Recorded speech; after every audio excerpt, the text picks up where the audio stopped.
Halo teman-teman, kembali lagi dengan saya Salam Kopi Tanpa Gula, segelas kopi sejuta inspirasi. Nah, kali ini saya akan memperlihatkan sebuah bonsai kelapa ya. Jadi ini dari bahan kelapa mini bull atau mini bulat.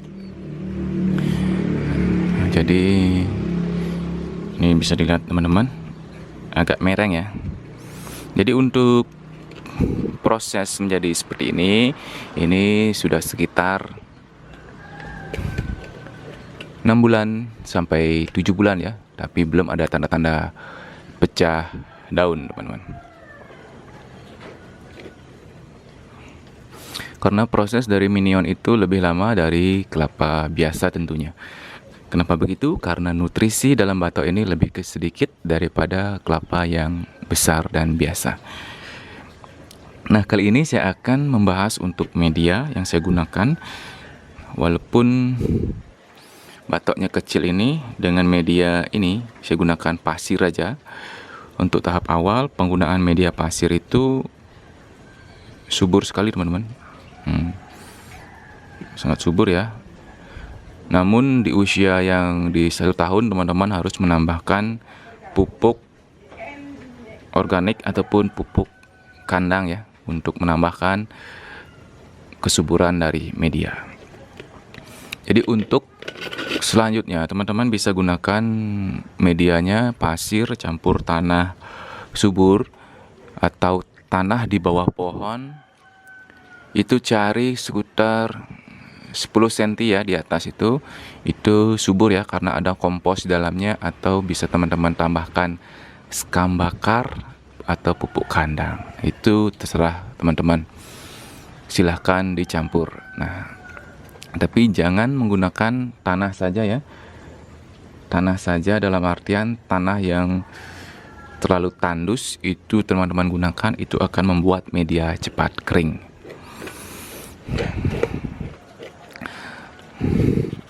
Lalu untuk daun agar tetap segar mengkilap, itu teman-teman bisa gunakan micin ya. Micin semprotkan ke daun akan mengkilap ya. Kurang lebih takarannya 3 sendok teh campur 2 liter air, semprotkan di daun dan di akar. Nah, kali ini saya akan memperlihatkan teknik dan cara untuk membuat daun yang banyak seperti ini ya. Namun masing-masing teknik itu pasti ada kelemahan teman-teman. Nah, bisa teman-teman lihat. Ini dia. Nah, daunnya memang ke samping, mekar ke samping. Namun hal ini akan terjadi teman-teman. Terlihat kan? Pelepah yang kita gores, yang kita toreh ini terlihat kecoklatan dan terlihat luka gores tentunya ya.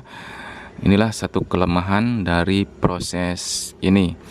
Namun jika hal ini tidak masalah buat teman-teman, jadi tidak apa-apa ya. Jadi teman-teman akan mendapatkan daun yang mekar ke samping. Jadi proses ini juga teman-teman akan mendapatkan daun yang dengan jumlah banyak dan daunnya tetap kecil. Nah, jika teman-teman hanya saya tapis, jadi hal ini tidak akan terjadi ya. Luka ini tidak akan terjadi. Nah, dia akan tetap segar dan rapi. Namun daun yang akan diciptakan tidak bisa banyak dengan kondisi daun yang kecil. Itu. Nah, jadi kita akan ambil ini lagi teman-teman. Jadi untuk prosesnya memang bertahap ya, tidak sekali saja. Jadi bertumbuh lagi, disayat lagi, seperti itu.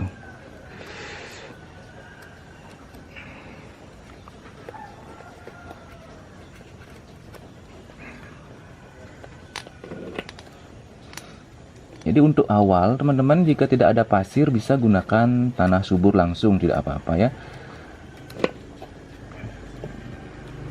Tujuan penggunaan pasir adalah membentuk rongga-rongga di dalam media teman-teman, sehingga air bisa terserap ke bawah. Biasanya jika teman-teman hanya menggunakan tanah, teman-teman sudah siram bagian atas, sudah full sini, namun air hanya ke setengah bagian pot saja, tidak sampai ke bawah. Nah, seperti ini dia, mekarnya sampai 90 derajat ya.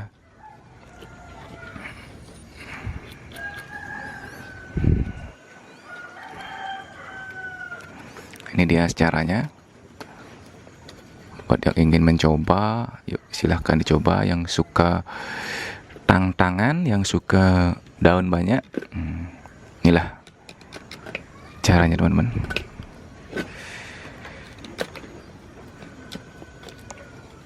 Namun idealnya juga untuk proses sayat tapis itu memiliki daun yang berjumlah 5-7 ya. Itu sudah ideal untuk yang hanya dilakukan sayat tapis. Nah, jika lebih dari itu biasanya daunnya akan mulai tumbuh menjulang tinggi. Tetap hati-hati ya, karena sedikit goresan pada pelepah bagian dalam itu membuat pandangan kurang bagus ya. Nah, jadi hati-hati teman-teman. Kalau bisa gunakan pisau yang kecil seperti ini. Ini pisau rakitan, yang sering bertanya, ini adalah pisau rakitan.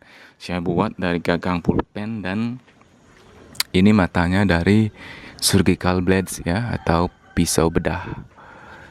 Pisau medis itu. Ini lagi kita sayat. Jadi bertahap kita akan dapatkan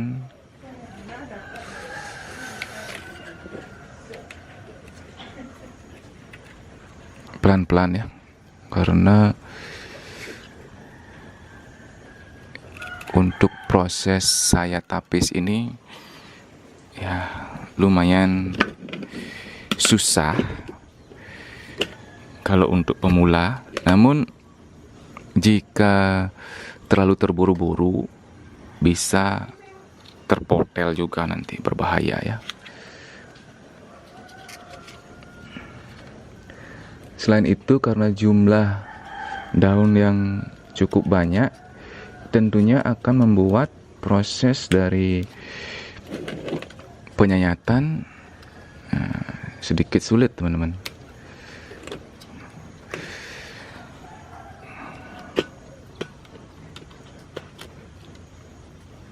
Jadi inilah yang mahal dari sebuah kelapa ya, proses pembuatannya. Sering saya bilang kalau masalah bibit mungkin teman-teman dapatkan murah ya. Mungkin ada juga yang membuangnya begitu saja. Namun proses ini yang memakan waktu cukup lama.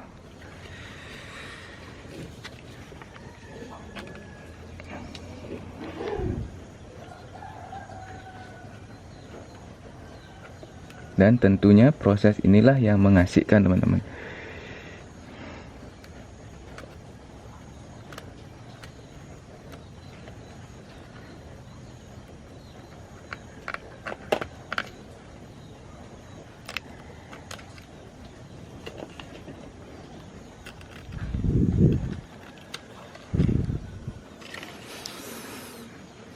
Nah, sekali lagi keuntungan dari proses sayat ini, sayat pelepah ini, jadi teman-teman untuk proses sayat selanjutnya atau perawatan selanjutnya itu lebih lama ya. Jika dilakukan hanya sayat tapis, itu teman-teman wajib lakukan sayat 3 hari sekali ya, agar daunnya tetap aman.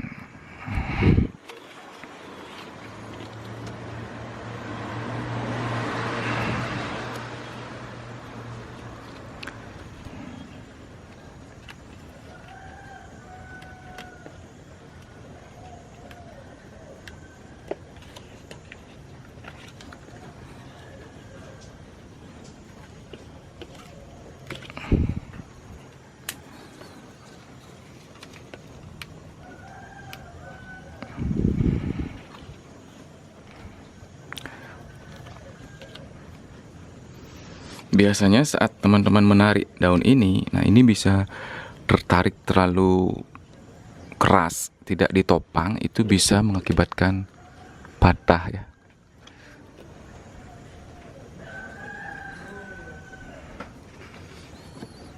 Jadi harus memang benar hati-hati sekali.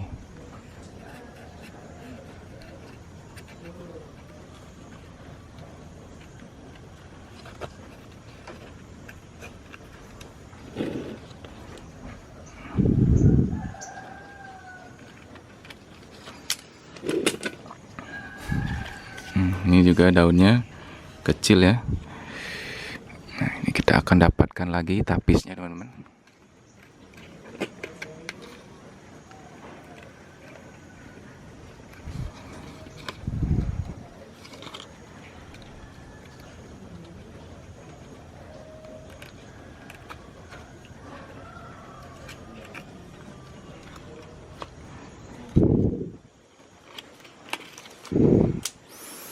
Ini sudah bisa dilakukan sekarang.